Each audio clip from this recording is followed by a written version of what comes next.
You get us ready. Welcome to the Board of Select Persons meeting for Wednesday, July 17th. We're in person and hybrid. Tonight's agenda is the call to order and pledge. We will open with a public hearing on the movement of funds.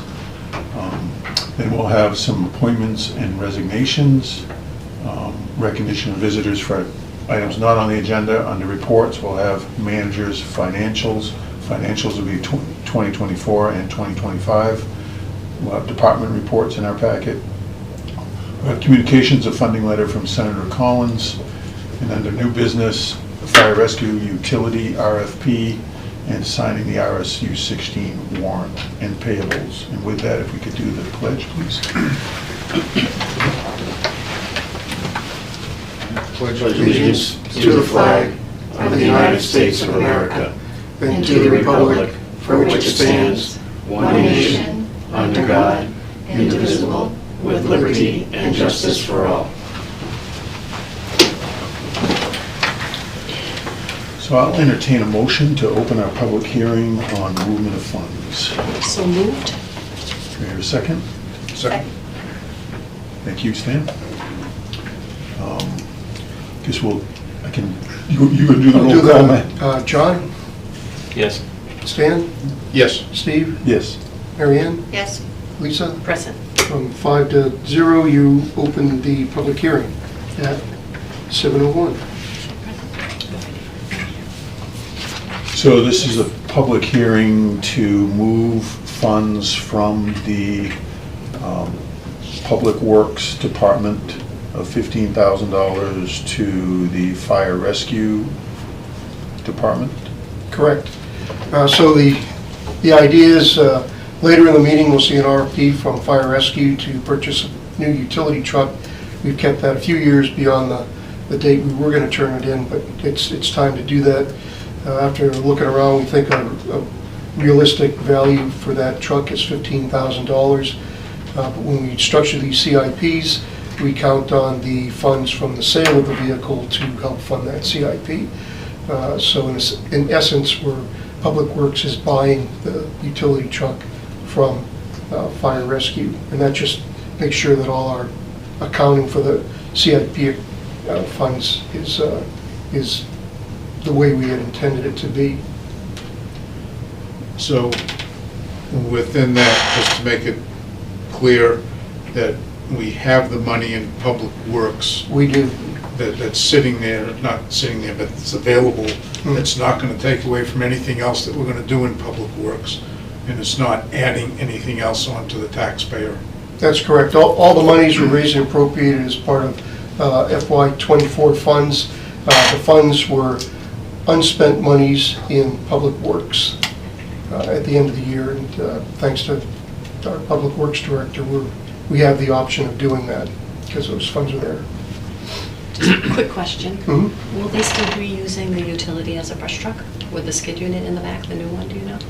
I don't know exactly how Tom's going to use that, but he'll, yeah, I just don't know. Okay. I Just didn't curious. get into that level of detail with him. Any other questions or comments? Hearing none, we can close the public hearing. I make the motion that we close the public hearing at 7:04. Hear a second? Second. Thank you. Marion? John? Yes. Stan? Yes. Steve? Yes. Marianne? Yes. Lisa? Yes. 5-0, public hearing is closed. So now we can actually, so now we just need to make the motion to actually execute it. Yeah, right? transfer $15,000 from the Public Works operating account to the Fire Rescue Utility Vehicle CIP line. Can I have somebody make that motion? So moved. Anybody second, please? Second. Thank you, John. Any other discussion? Hearing none, we can go the rolls. John? Yes. Stan? Yes. Steve? Yes. Marianne? Yes. Lisa? Yes. I vote to 5-0, you voted to transfer the $15,000 from Public Works to the Fire Rescue CIP. And don't get mad at me, but I already transferred the money. And I did that because at the end of the fiscal year, none of us were sure what the financial program would do if we tried to do it like this week. So we did that. We knew we could move it back. We know how to do that. We just weren't sure how the program would react. So to give us that opportunity to make the move if we wanted to, we moved it before the end of the fiscal year. But so the money, the total you'll see in the fiscal year 24 for Public Works is not going to go down because of this transfer. It's about 34, maybe 35,000 left in their account. Thank you for letting us know that. Yeah. Okay, next item is appointments and resignation. The first item is we have a resignation of Marissa Dodge from the Scholarship Committee. I have a motion. I make the motion that we accept the resignation of Marissa Dodge from the Scholarship Committee, and thank her for her service and hope she'll be volunteering for something else sometime. Do I hear a second? I second. Discussion or comments? Hearing none, we can vote.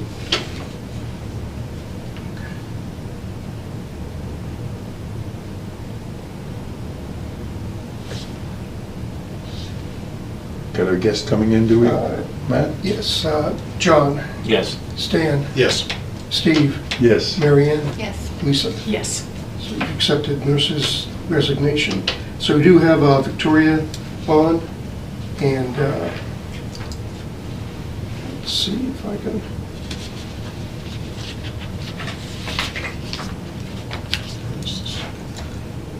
I do not see, I can see her. I can see her. I don't see, I see She's Eric's She's is. muted. yeah, Eric's is on. You want to unmute her, I Matt? am trying to here, let's see. There you go. Good evening, Victoria. Can you hear us? I can hear you. Can you hear me okay? Yes. It's low, but we're okay. Okay, I'm not touching it. Okay, I'm sorry. I couldn't be there in person. I came down with COVID this week, so I didn't think it'd be in anyone's best interest for me to show up there. No, that's why we like being able to have the opportunity to have Zoom to do things just like this. So thank you for signing in. Can you hear us okay? I can. Great. So tell us a little bit about yourself. Obviously, we have your application here and whatever, but if you want to just tell us a little bit about yourself and why you'd like to be part of the Budget Committee. Sure. So my boyfriend and I moved to Poland just about 4 years ago, and I have been looking for a way to become more involved in the community.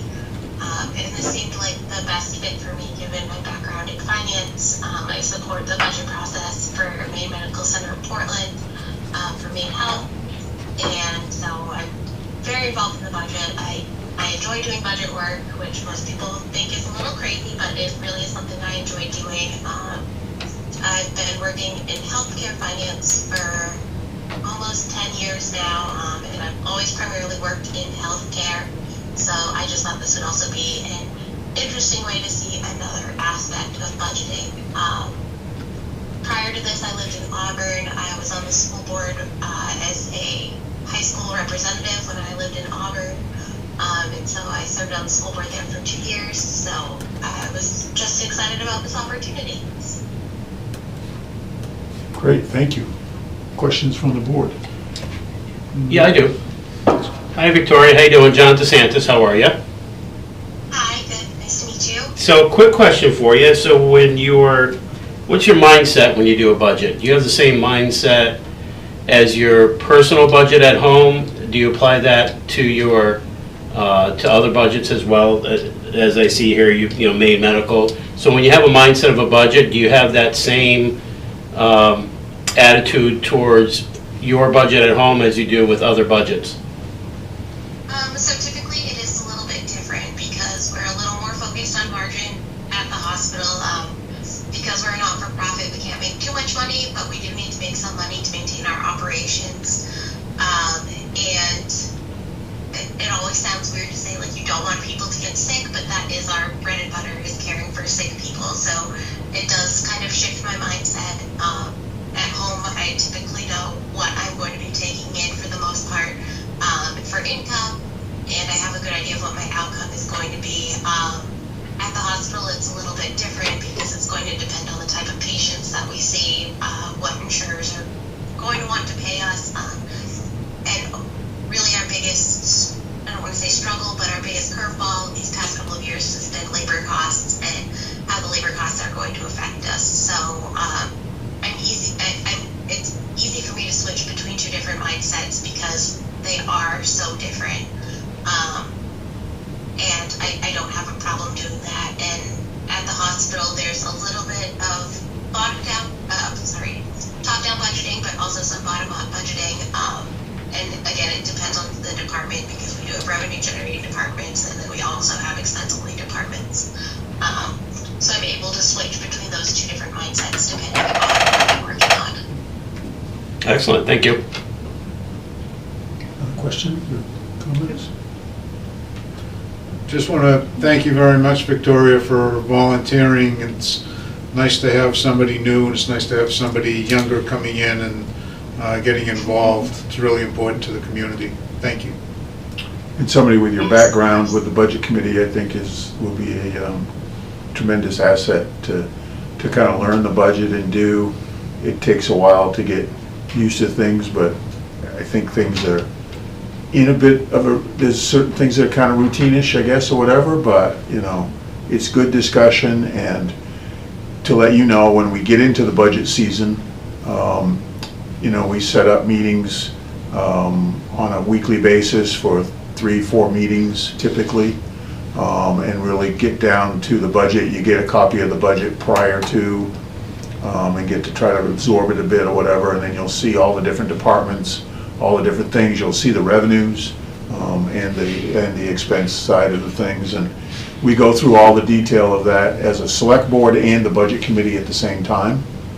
And then during those meetings, ultimately, the Budget Committee will vote for the articles to do. So in your time with the town, have you gone to the town and actually voted on June 11th and saw our budget items on the budget, or?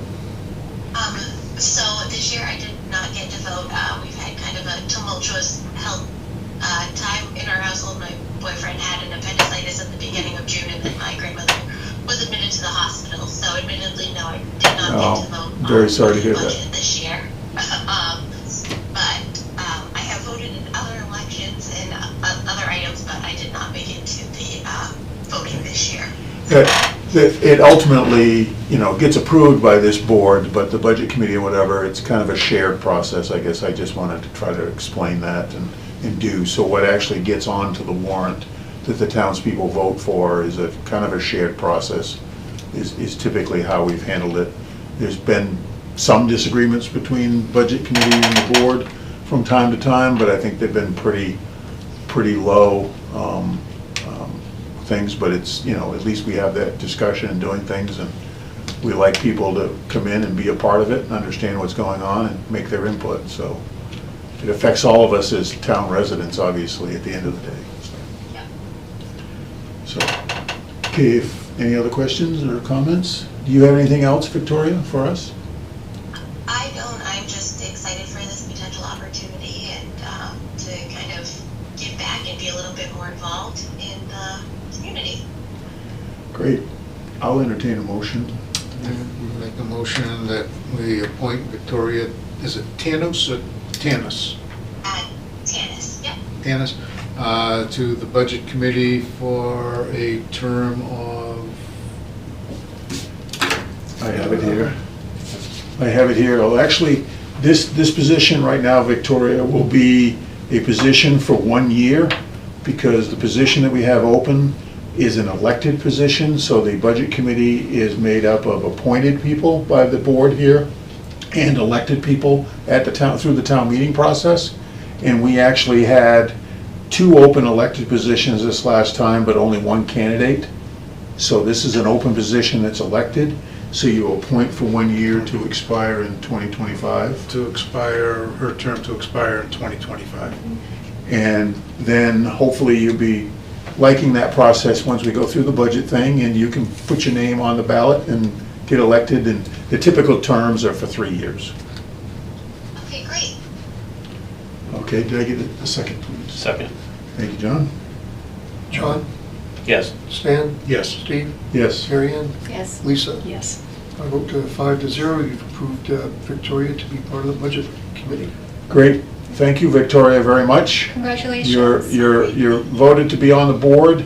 I do know that you should call or come into the town office, or they'll likely call you actually. When they have, you'll actually do an oath of office type of thing. So they'll get in touch with you and give you the call. I know that you've got your number for us. So somebody will, most likely Judy or something, our clerk will give you a call and say she's ready, and you'll be able to come in sometime on your convenience. All right, great. Look forward to meeting you in person. Congratulations. Yeah, get well. And we hope you feel better. Yeah. Absolutely. Thank Yes. you so much. Take care. All right, bye. Good night. Good night. So I would take a motion then, I think, to table the scholarship committee potential appointment. If you So moved. take a second. Second. So this will be until some point when she can come in person or We can whatever. coordinate so a- that we yeah. can- Yeah, that'll work. If the scholarship committee Yeah. doesn't get together for a while. There's no rush, because I don't think they do anything Yeah. until like March or something like that, Yeah. to something on the scholarship. So Jessica has a chance to get on the board. Are there any other applicants for that position? No, not right now. There's only one vacancy. Do we have to table it? I know we've appointed members in the past that weren't present at the last one. Yeah, but typically they're not people we've never met before, Mhm. like we were just able to meet Victoria. So typically we don't move forward just because we didn't get a chance to meet them. I mean, it's not something that I would turn away personally, but that's typically how we've done it, because we want to have the person actually come onto Zoom or be here in person and get a chance to meet them. Right, And- yeah. and- And she's and new to have the them meet community us. and new to us. Yeah. And new to us and new to the town. She's never Makes been on a sense. previous committee, so. Mhm. So a lot of times, yes, we'll do reappointments for people that have already been on or whatever, and they're not here, but typically we try to at least meet the people if we can. Makes sense. Is there anybody on the board that does know her here, or no? No? I know that, I think her husband is now involved. He was pointed to something the Yes. last meeting at the board. Correct, we met her husband at the last meeting. We appointed Yeah, him that's right, to yeah. the thing, so we have not met her. Oh, Okay. We, is it Scott? Last name is Jones. I'm not sure you have the same last name. Oh, I don't think we ended up appointing him. Yeah, I can't remember off the top of my head. Yeah, I think you're thinking of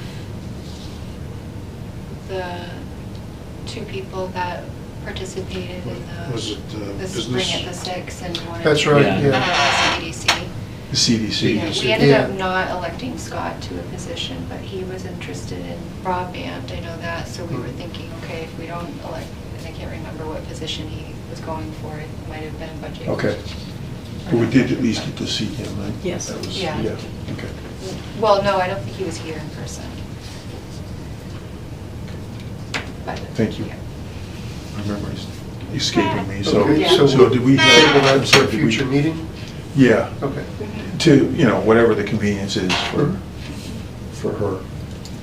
I made the motion, I think you seconded it. Yeah, second. Yep, yeah. John. So Stan made, so. we'll- John, Yes. Stan? Yes. Steve? Yes. Mary Ann? Yes. Lisa? I vote Yes. 5-0. We voted to table the nomination for Jessica Millen to the scholarship committee. Okay, obviously don't see any visitors, so let's go on to manager report on page 5, Matt. Pardon me. The manager report for 16 July, at the July 2nd board meeting, I was discussing Trip Lake water level and quality. Resident president of the meeting suggested I contact Casco and say I had a similar issue. In Casco's case, the problem was a contractor that supplied water for swimming pools taking water out of the lake. Residents were concerned this was affecting the water level, and Casco passed an ordinance forbidding this practice. Not exactly what we're facing, but it's interesting to see how they dealt with that challenge. Rang Hill Road, when I wrote this, it was not paved, it is now. The Public Works crew is working on shoulders and other items. The road is still closed at the bottom of the hill. We don't intend to open it until close of business tomorrow. We're trying to keep traffic to a minimum, just for the safety of the Public Works crew, because people tend to go a little bit faster on that road, and it gives them better flexibility in how they work. Lewiston Junction Road had the shim put on it. Auburn Water and Sewer has to come in and raise their fittings on the road. Once that's done, the top coat will go on, and then other roads will follow probably mid-August. We got a new Public Works dump truck. We received a Freightliner that we ordered a year and a half ago. Just got it, so it was nice to get that, and good deal there. The Auburn Lewiston Airport new officers were elected. AvCog rep was elected chair. I was elected vice chair, and the airport director remains the Auburn Transportation Systems director.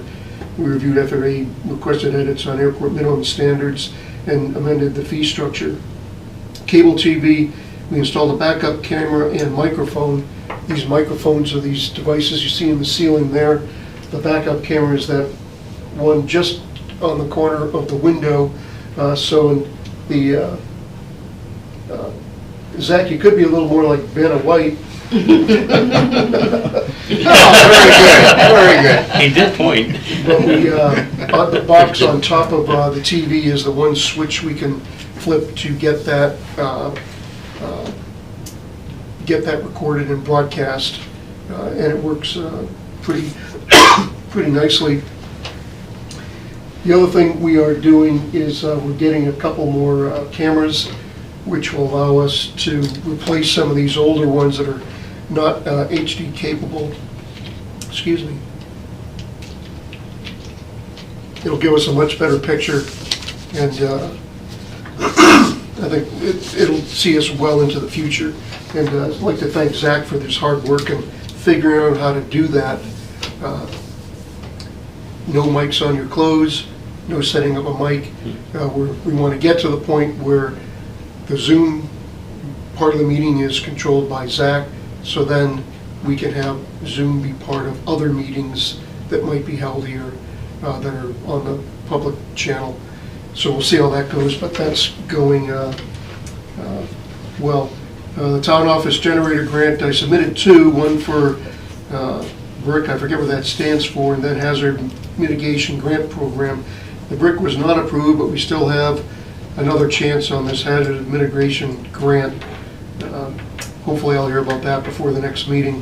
That was a bit of a disappointment, but that's why I applied twice. So hopefully we'll get that. But that town office generator grant is needed to pay for a generator to power this building when we lose power. The current generator doesn't have the KW capacity with the new HVAC system we have. So that's the goal there. And pending any questions, that's the manager report. Thank you. Question?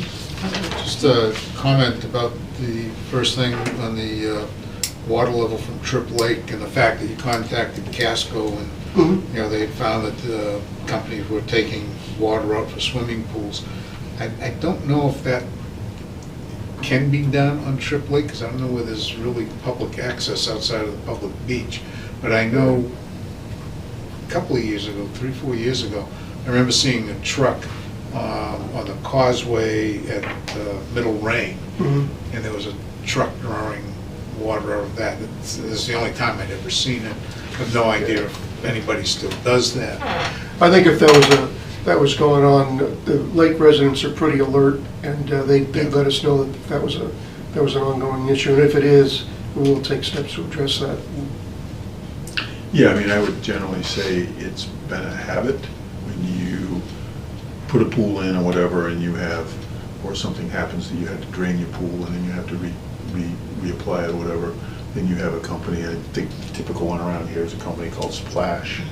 A lot of times I see them set up on Route 4 sucking in Auburn Lake water, and they'll come out here loaded, but if they have to do 2 loads, then they'll go to the nearest thing, and I've known that they've gone to Middle Rain to draw water and come back to. That's not, And that's typically, yeah, it's not a frequent thing, number one, and number two, it's something that is servicing the residents of our town, because that's just pretty much who they're servicing and what they're doing. And they don't need to check with the town on that, they can just go ahead and do that as long as someone in the town is filling their pool. Yeah. So if we don't have that issue here, then where does that leave that, Matt? To explain the residents, is it just a natural occurrence that this is happening, a lack of rain? Well, I sat down with the inland fisheries guy that's worked very closely with Trip Lake, and he said he paddled out to where this beaver dam was. The beaver dam is largely dismantled, but the lake is at a level where the beaver dam is dismantled too. And I'm not smart enough to know what the right level is there, but they, like I said last meeting, it's not an issue that I can, I don't have a spigot I can turn on to fill it up, or a valve to open up to drain the lake. Well, the reality is that the only control they have is the beaver dam, and if the beavers, it's dismantled enough to be the level that it is, then it's pretty much going to keep the lake at this level. Yeah. Even if we get a lot of rain, it may be up for a short period of time, but it's going to go back to this level, right? I mean, at the end of the day, I think the beaver dam isn't technically on private property. Oh, it's not technically, it is. Yeah. So, it's not something that, I think the association, ultimately, the right solution for them is to maybe approach the landowner and say, okay, can we put something there that's more dam-like, that we can make adjustments to? They can't do that. Control. You can't? DEP won't let them do it. It's a pretty tough issue. Yeah. There's a lot of different moving parts to it, and that's why I think everybody that's involved with that is a bit frustrated that they can't get what they want. No one wants a bad thing there. They want a level of lake that's good, but people have different opinions about what level that what level's is. good, right? I can tell you from my own experience being on the Lake Association board, it's really tough to get people to agree where the level should be, because we have calls different times of the year. Well, the level should be higher, the level should be lower.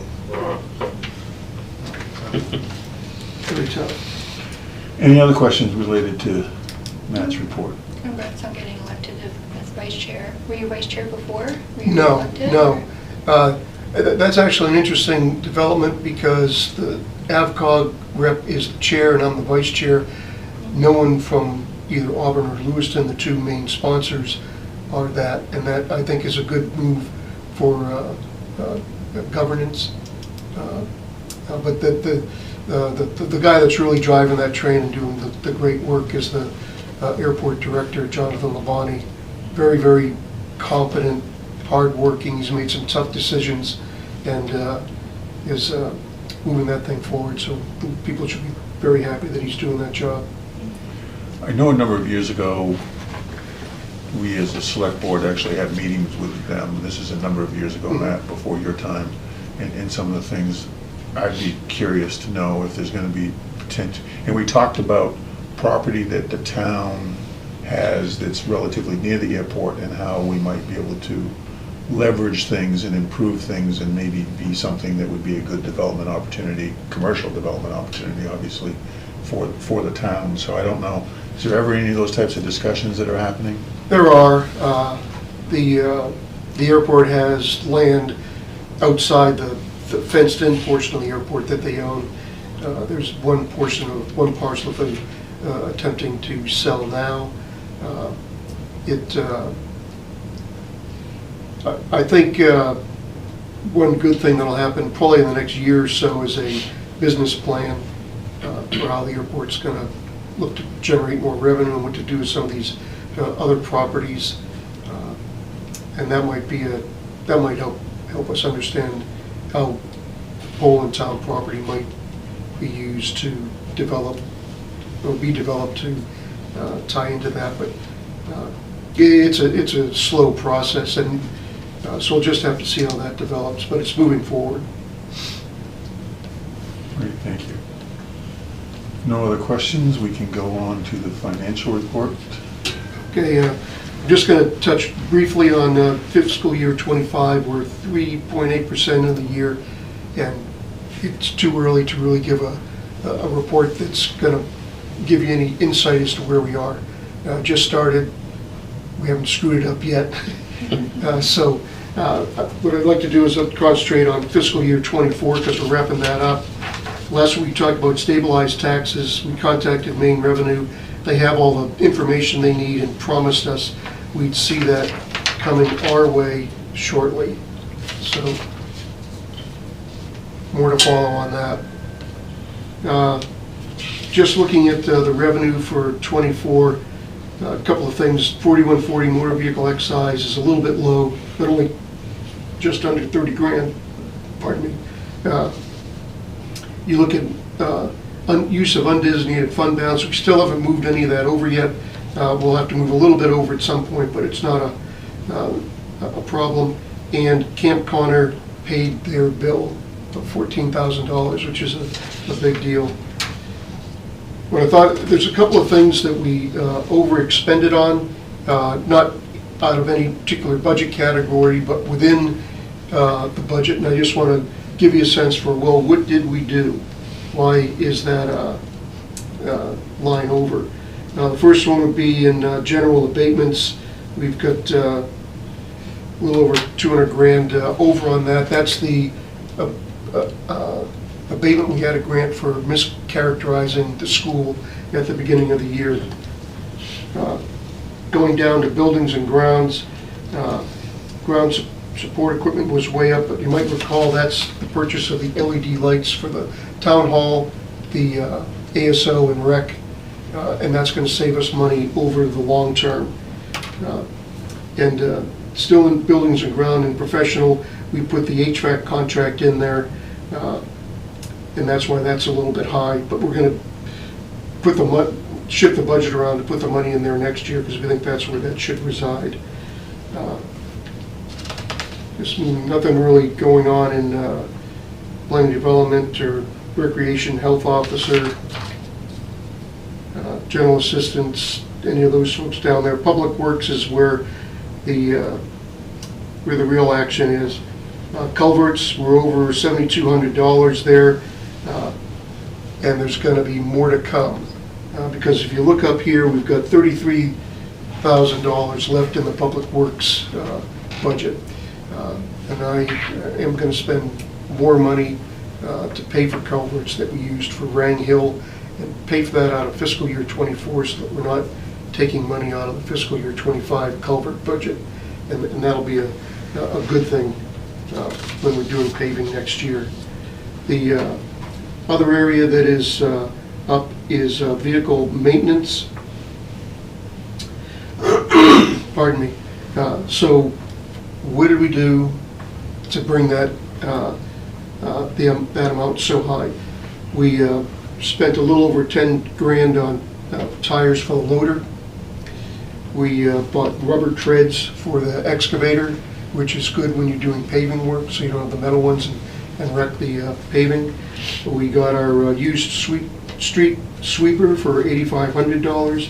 We bought the utility truck for 25 grand, but that's going to be probably about 19 grand when we account the ARPA funds, and we transferred the 15K to fire rescue utility CIP. The other overage in that is just the cost of maintaining these vehicles, and we do have $75,000 budgeted this year, which is a more appropriate amount than the 50 that we had for last year. Because what was happening is, at the end of the fiscal year, we would not be doing any major maintenance on our public works equipment. And so when we get to July, we'd spend a big chunk of it because we needed to get this stuff done. And it's like, kind of threw things off, but I think this is a better budgeting for that challenge there. Going down into solid waste, we spent more on solid waste disposal. That was something we just realized, kind of new to us. That was pressure-treated disposal. There's a fee for that, and it's expensive. So we'll account for that this next year. And then recycling and poles, we had more poles than we anticipated, more trash. Going down to fire rescue, their ground support, they had some HVAC and other repairs that were a little more expensive than we thought. And for fire rescue, their vehicle maintenance is over by about 17 grand, but you know, that's things that we needed to repair. And other than that, those are the big items there. So the two outstanding large expenses, we're going to have a department head meeting tomorrow. We'll kind of talk through if there's any other things people see coming down the pike. There might be a few odds and ends, but I kind of doubt it. We're midway through July. We should have those bills by now. Culvert bill for Public Works for 26 grand, and we've got the unspent funds in there to do that. The other thing I'm looking at is at fire rescue. Tom and I have been talking for a little over a month now. There's a water heater that we need to replace down there, and we're going to replace that water heater. And I'm not sure what the price is. The last time we looked, it was kind of close to 20 grand.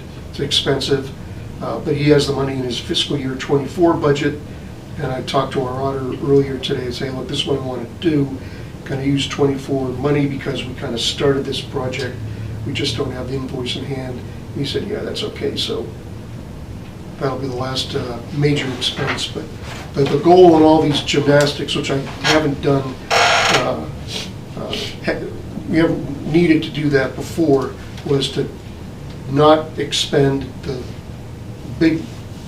have big expenses at the start of the fiscal year, but to preserve those funds going forward.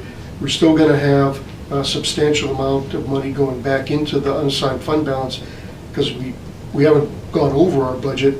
Our revenue is down a little bit, so the unassigned fund balance of amount of 550 will make that small amount up. So we'll see some money going back in, and I think that'll be a good thing. But Penny, any questions? That's the financial report. Great, I'll entertain, I think we'll open, we're going to have to do two motions tonight, one for the fiscal year 24 and one for fiscal year 25. So I'll entertain a fiscal year 24 motion. And second, please. Second. No, you need a motion first. I move that we accept the 2024 financial reports. John, second, thank you. So now discussion about 2024 stuff. Yeah, I just got a question on Camp Connor. It's great. I think there was only 1 year that he missed. Yeah. Was during COVID. Do you know how many years did he? I think we've done 5 or 6. We've got another 10 or 11 to go. It was a 15-year payback.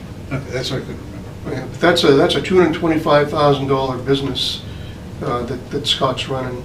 If you look at the total amount of revenue he's taken in there, so good on him for doing that.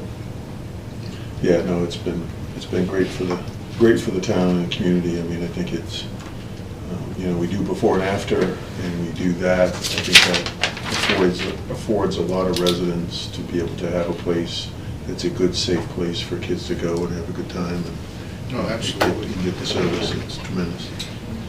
Matt, go ahead. No, go ahead, please. When do you anticipate the books to be closed on 2024? At the end of July is when we'll formally close them. But typically, you've got almost all of your bills at the front end of July for the last bit of June. And probably do one more report at the next meeting just so folks can see that we stayed within the budget, what we spent the last bit of money on, and just go formal close out of that. So I have one comment and a question. As you kind of highlighted for 2024, other than buildings and grounds, every other department at the high level is all black and under. So really great job all the way around. The question I have is related to, you mentioned about the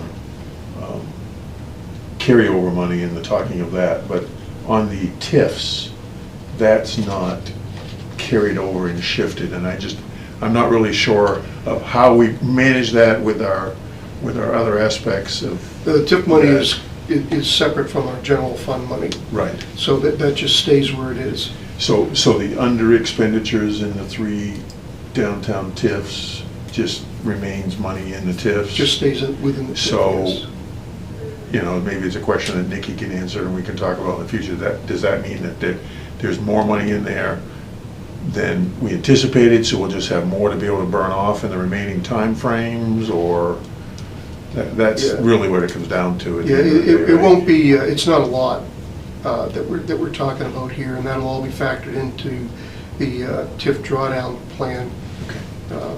So it's not more money that we're gonna burn off, but well, yeah, it is, because if there's excess funds you start here, you wanna get to 0, and just for benefit of John and Lisa, the idea is to draw down the amount of funds that are kept in these TIF accounts to as close to 0 as we can when they expire, so that we don't see a major tax shift all at once, that we do it gradually over years.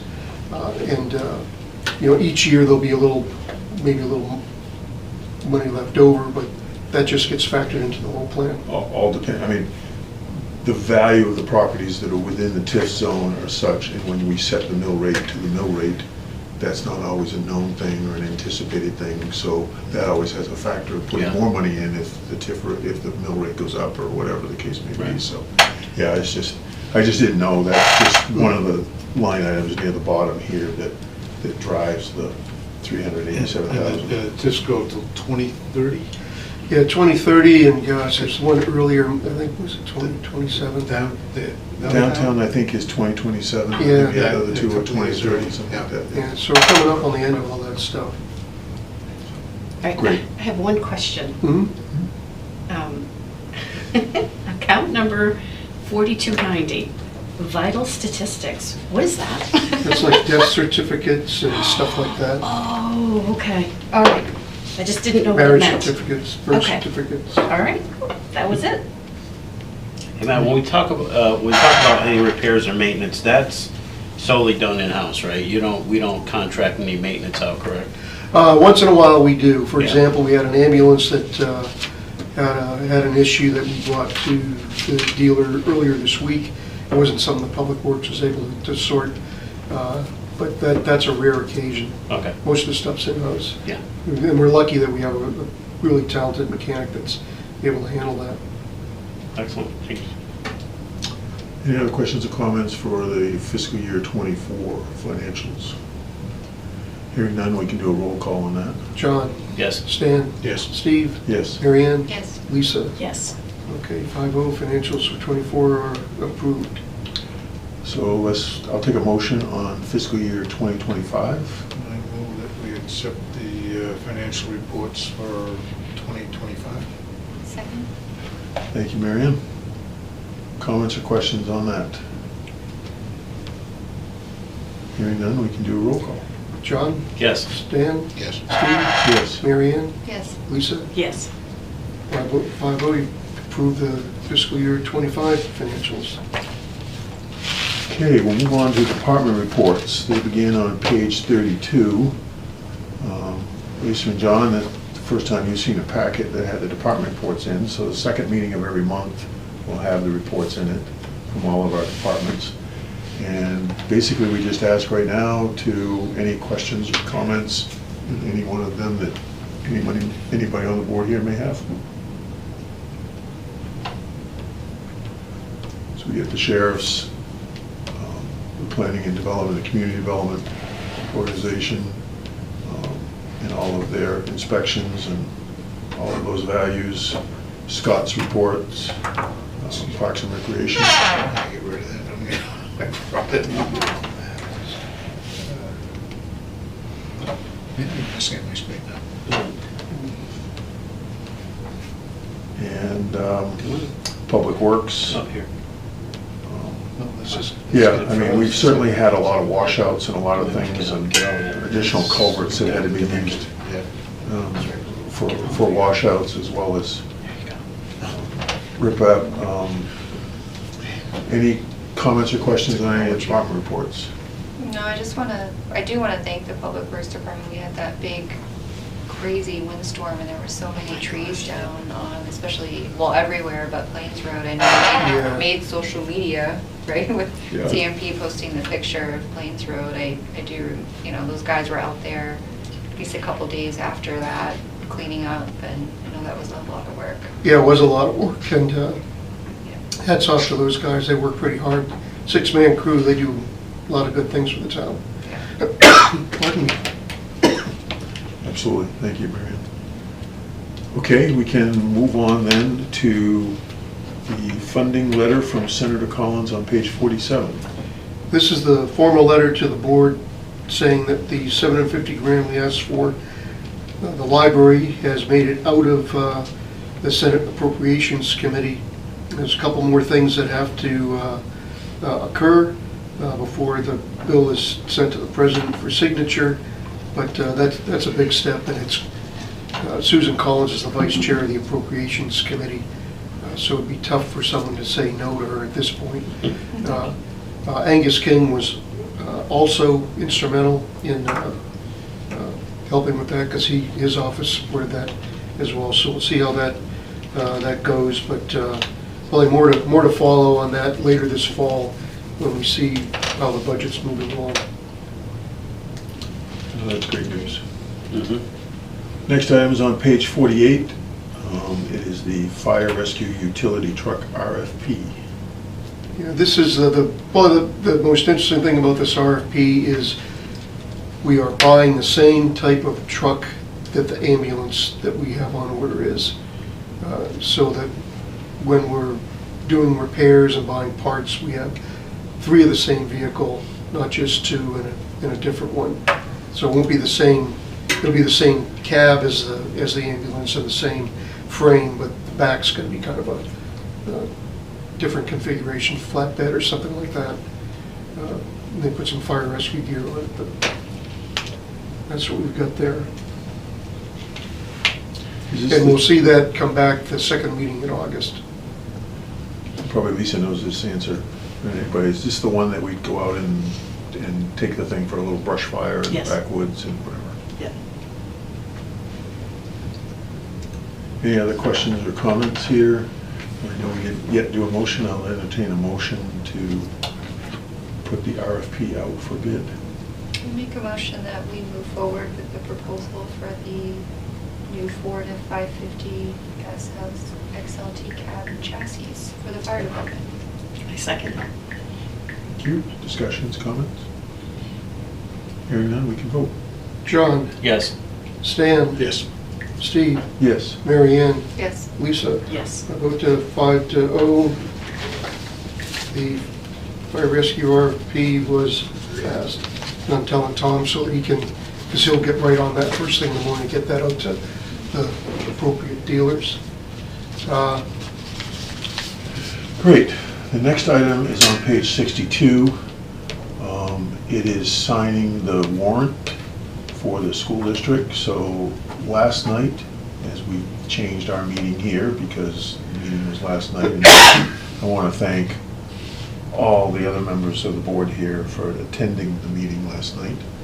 Certainly, we were very well represented from the town of Poland to looking at the school budget and their district budget. This is actually a budget ballot referendum that's being asked here that we need to sign so that they can hold the vote on the 30th of July for our regular voting hours from 8 a.m. to 8 p.m. So I'll entertain a motion. Make a motion that we sign the warrant for the RSU 16 budget validation vote. Second. Thank you, John. Any other discussion? I didn't know we had to vote to sign. I'm sorry but that, I didn't realize that was a thing. You had to vote to sign the warrant. That's new for Yes. me. Okay. Yeah, and we have to do it for anything that we vote as a town, it will go Okay. through us. So Okay. even the RSU things, they sign it, Yeah. They actually approve it and do it as a board of directors, but then, and you'll see the copy you're gonna sign here, you'll see their part. Yep. And then there's our part to sign. And then that gives us a chance to discuss. That gives us a chance to discuss, and it becomes the legality, I guess is how I always personally think of it, of actually holding the polls open. Okay, And doing that. okay, Comes with our authorization, it doesn't come with theirs because it's through the town. correct. All right, thank you. I'd just like to say that, I think there were like a total of about 74 people that were voting on the different articles. And of that, there were 13 or 14 or 15 people at the head table who were the school committee, and I'm not sure who else was at that table. So it meant out of 3 communities, there were 60 people, 55 people that were there. And hopefully we're going to get more people voting on this, that we have a reasonable turnout, and that people understand what it's going to do to our taxes, and the fact that Poland has like about 46% of the students who are paying 64% of the bill, and at this point, I don't know if they're going to do something to reconsider the formula for the school formula, how the 3 communities pay. But when I brought it up last night, it'll be at least a year before they do anything. And I was just trying to get a commitment from them to say that, yes, they would look at it and do something. Because 3 years ago, 2 years ago, it was brought up about doing something and got voted down to even look at it. And I found that very disappointing when that happened. Yeah, I really personally feel, and this is, obviously can only speak for myself, I personally feel that many of the members of the board of directors there don't have any idea what that all means. And I guess personally, I'm going to try to go to a future board meeting to try to urge them to move this forward. Personally, my timeline that I'd like to see them do, and the process is, I know what the process is they have to say that they'll open it up to be something that they'll bring forward to the 3 towns. And they have to approve whatever they want to make for changes. And then that actually has to, just like the vote that we're going to sign here for the 30th, it actually has to go to the townspeople of all 3 towns, and that has to carry the vote to make the change, okay? So my feeling is that they need to move this forward so that in our November elections that are coming up, it can be something that the 3 towns actually go to the voting booth. So we're not going to go pay the fee for a special election like we're having to do on July 30th. We can actually go and have it be part of a regular election. So I'm planning on trying to go and push that forward with knowing the process in mind, so that this can be something that could be potentially ratified in November. And then when they open their budget discussions in December and January, and they start figuring out what it's going to cost each community, it's got that inclusive. And not to get, no, go ahead. Well, I think of, okay, so each town has 5 board of directors representing their town, and this only benefits Poland. So my concern would be that, we don't even get very far. It is a weighted vote, though. Is it? The school board is a weighted vote. Okay. So because we have 64% of the bill, then currently the weighted vote is 64% of the vote with among the 5 people from Poland. So if all 5 people from Poland, it doesn't matter how the other 2 communities vote to bring it to the budget. Is that because it's a matter impacting the town's tax implications? But Yep, and how it's interesting. shared, yep. So every one of their votes is actually that way. Oh. So the reality is that if they were to change the formula potentially, then it would actually maybe shift some of that. But I was just going to explain when that all got presented last night, and it was presented very well, the budget. Right. $21 million of their $28 million and change budget that they're proposing is what the state classifies as being EPS, essential programming, whatever. Okay, that 21 million, the state says, okay, Poland has to do this much, mine at Mechanic Falls do these much appropriately. And that is strictly based upon evaluation and I tried to make the point last night, and student count. Right. Okay? And so those aren't things that we would change as the three communities. What we're talking about changing the funding formula for, which is currently today 90% evaluation and 10% student count, is if it was to change to 100% student count, only affects that other $7.5 million and how that is. And that's over and above stuff. So that's all of the sports programs, that's all of the other trips, that's all of the other types of monies and those types of things that is not part of what the state classifies as being essential programming monies. So my point is that it wouldn't change the whole $28 million to being student count. You know, if they were to change it to all being student count, it only affects that 8 million portion.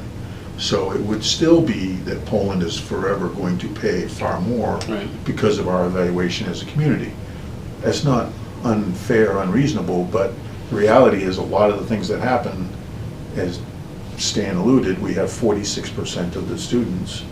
They have 1,575 students now. Their student population 2 years ago was 1,720, and now it's 1,575.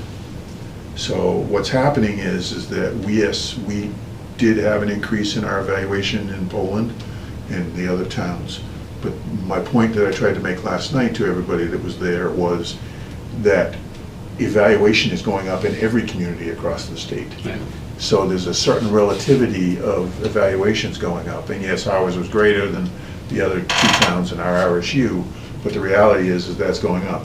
Why it's shifting more and reducing more is because our student count has dropped 9% in 2 years.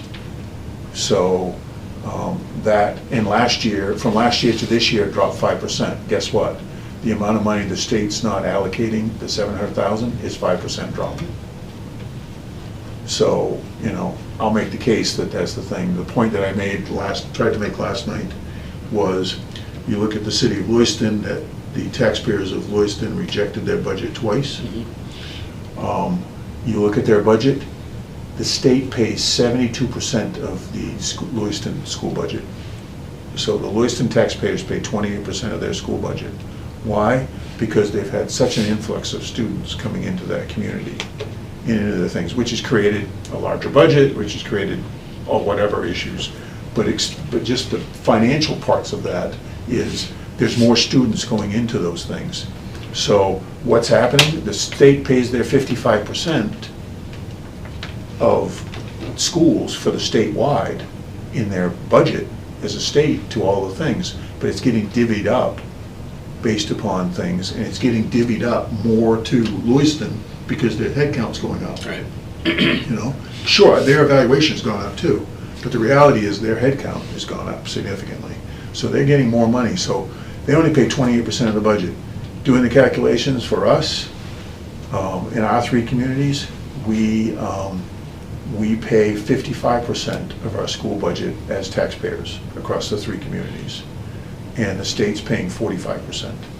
So because of our headcount numbers dropping, we're not even at that 55 designed average to state thing, and we're off pace to the amount. So I did, when I sat in the budget committee meetings with the RSU, and I did ask the question, how much of that, because there was an impact of, I think, $766,000 that the state cut. And I said, how much of that is state valuations versus student enrollment? And they said the majority of it, over 500,000, was due to state valuations. So there was a chunk, but the majority of it still was the state valuation. Yep, yep, and there's no doubt that, you know, that formula, and again, how it shares to the other communities around us and across the state has an effect there. So, you know, that's my point. My point is that, you know, we could maybe absorb 500,000 delta as opposed to 750, 750 to our mill rate is a third of a mill. So it's 0.33 to a mill, Yeah, I'm roughly. still, like, it's still hard for me to wrap my head around the formula and how they come up with those calculations, because the way I think of it is like, okay, our state valuations went up, which means that everyone's home value went up. So I almost think of it in terms of like a mill rate, though.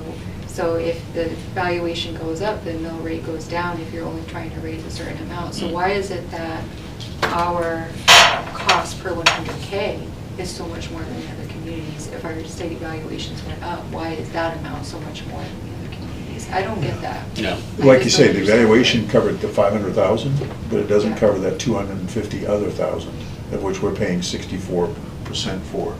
That's all headcount related. So my whole point is I'm trying to educate the board of directors to caring about and having a discussion about why are we losing 10% of our school population?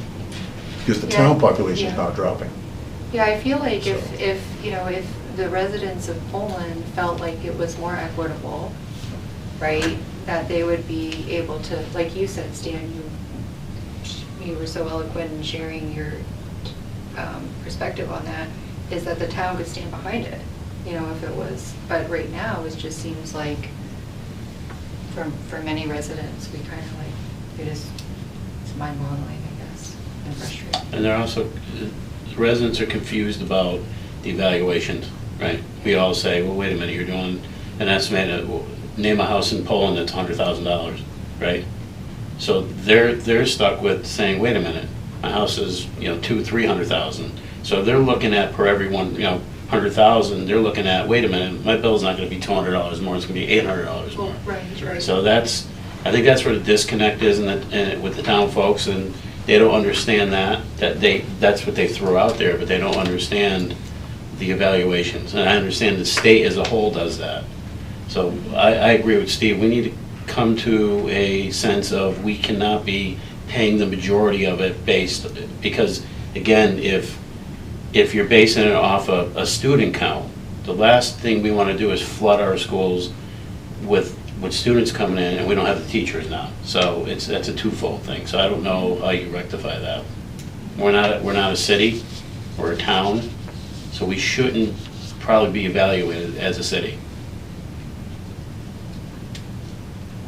Yeah, I know that, I think Amy acknowledged that there's currently work being done at the state level to reevaluate all of this, but it's not going to help until fiscal year 2027. So Yeah, there may 2 be more some years. balancing that can be done between cities and towns, and maybe be helpful there, but. Right, it's just so much of the burden is put on homeowners and business owners. And like I say, we're 55% across the 3 towns is our burden. So it'd be really great that all communities would get 55% funding from the state, Yeah. right? Whatever that is. Right. Which means Lewiston would lose a lot of funding because they're at 72%. Right. But that's, okay, any other discussion? If not, I just- we can vote to sign Question. this. Sure. So one of the concerns coming into me being elected to the board was obviously taxes and people balancing the school board, the budget of the school, and that people are like actually losing their homes because they can't afford their taxes. Is there any way that we can is there a way to track how many people have lost their homes or how badly this is impacting our town?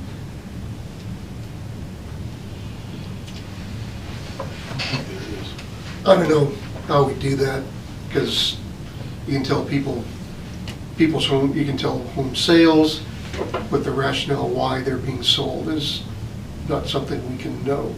That's true. I think we could potentially throw out data to say, okay, you're saying 100,000 evaluation, it's going to be $197 for every 100,000 evaluation if the budget was to pass as presented now and going, if we're signing this to the 30th.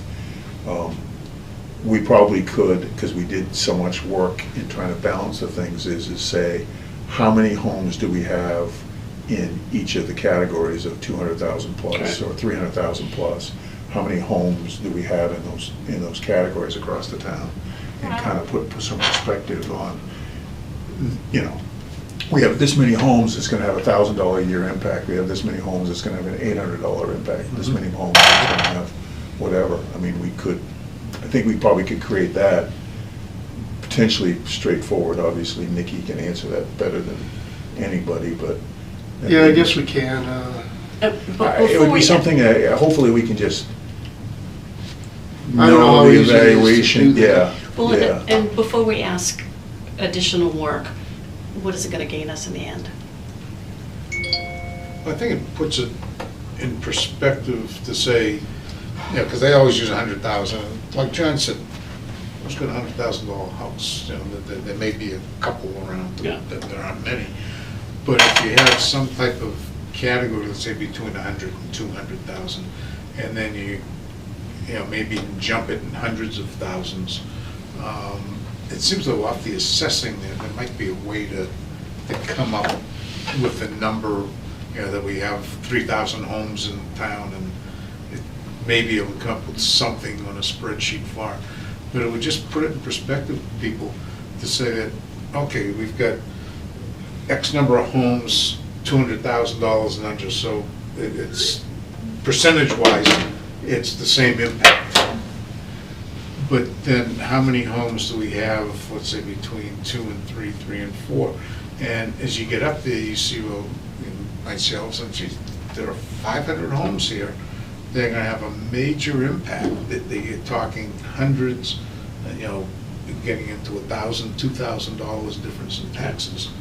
And, you know, and unfortunately, the perception is out there that because somebody is in a home that is now considered expensive, that they have money. But if it's somebody that's been there for 25 or 30 Generations. years, Yeah. there's no way that Yeah. a lot of the people could buy their home today. They wouldn't be here. Right. And- For some and people, for it's on somebody Social to- Security. Yeah, and You for know. somebody to have said that, okay, years ago, somebody bought this house for $100,000. Now somebody is telling them it's worth $400,000 or $500,000.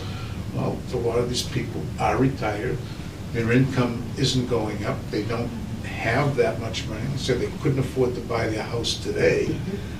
And, you know, so they don't have the income to keep that up versus somebody that's coming in and paying $500,000 or $400,000 or whatever for a house.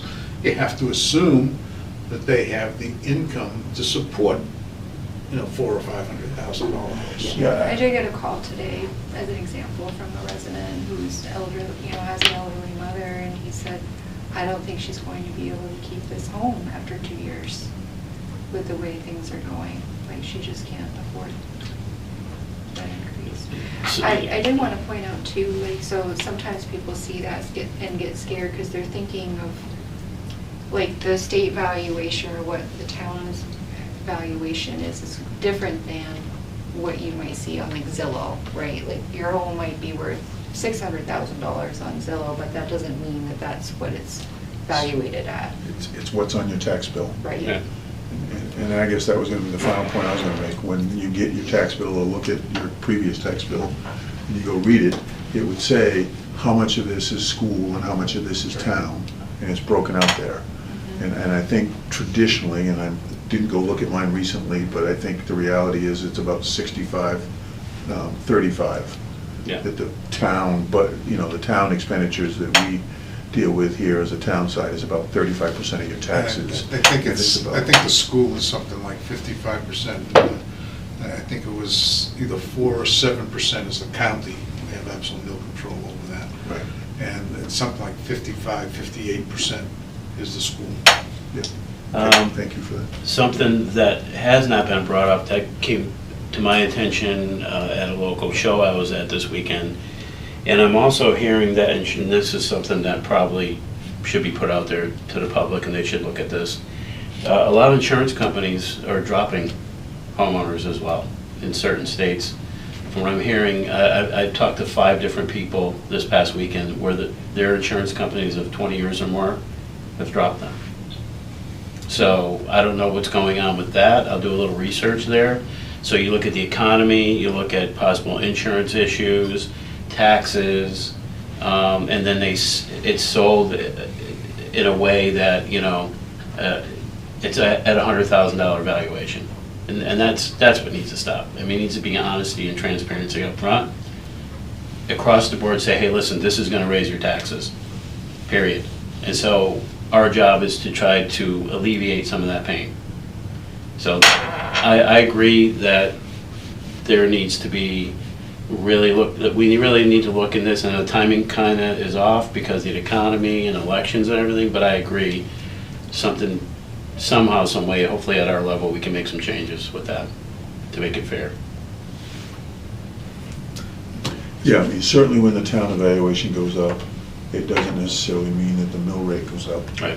And so it doesn't necessarily mean that it drives the level of tax increase that's projected here. I don't think that's going to be the case this coming year. Yeah. I mean, we can only see what the total town evaluation does. I mean, you see some of those numbers get thrown forward, but what we end up doing in signing the tax commitment next month will be where the rubber hits the road. So. One last comment, and he made a great point he just made a great point here. 75 people, 13 people voted no. Folks need to get out and vote. So with that, I think we have a motion on the floor Yeah. to sign? John? Yes. Stan? Reluctantly, yes. Steve? Yes. Mary Ann? Yes. Lisa? Yes. So 5-0, voted to sign the warrant. We're going to payables. Payables on page 64. We have two of those. Yes. Two motions, please. Okay, so for the fiscal year 2025, I move that we pay our bills in the amount of $566,140.94. Second. Any discussion? Hearing none, roll call. John? Yes. Steve? Yes. Stan? They were skipping me. Yes. Mary Ann? Yes. Lisa? Yes. Made the motion. Had the vote. Thank you. And then I move that for fiscal year 2024, we pay our bills in the amount of $56,124.75. Second. Thank you. Roll call. John? Yes. Stan? Yes. Steve? Yes. Mary Ann? Yes. Lisa? Yes. Thank you very much. Any other business? John?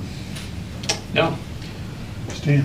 The only thing I'll bring up, that I'll be bringing up right through August, is on Monday nights, at the Poland Spring Preservation Society has an outdoor concert. Hopefully the weather's nice, and it has been. And the Poland Spring Resort at the gazebo, it's from 6:30 to 8. We've had 2 concerts so far, great crowds, great music. There's another one coming up Monday night. Please come in and attend, it's only $5. And my wife and I attended on Monday night. It was great. I don't have anything to add. Mary Ann? I did notice that Poland Provisions is having a bingo fundraiser for the Make-A-Wish Foundation. It's also What is it again? Poland Provisions Yeah. is doing a fundraiser bingo night Oh. tomorrow night, I believe, 5:30 to 7. Okay. And it's to benefit Make-A-Wish Foundation.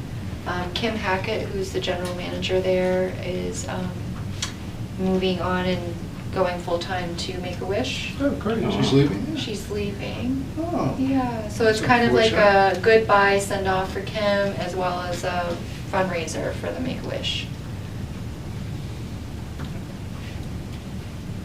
And then, yeah. Great, that's thank all I you. have. Lisa? No, I don't have anything. Matt? Nothing for me, thanks. So I'll just remind on our calendar, we just are signing a warrant here this evening for Tuesday, July 30th. There'll be an RSU validation referendum election, yes, no question to accepting the school budget or not. And it'll be from 8 to 8 in our town hall upstairs. So with that, I'll take a motion to adjourn. Second? Yep, yeah. Need a motion first. Yep. I'll make the motion. Motion to adjourn. Thank you very much. John? Yes. Stan? Steve? Yes. Mary Ann? Yes. Lisa? Yes. Thanks, everybody. everyone. Have a Should've wonderful noted it evening. down. Thank you. Enjoy the summer weather. So I just have So we've got some things to sign there. Yep.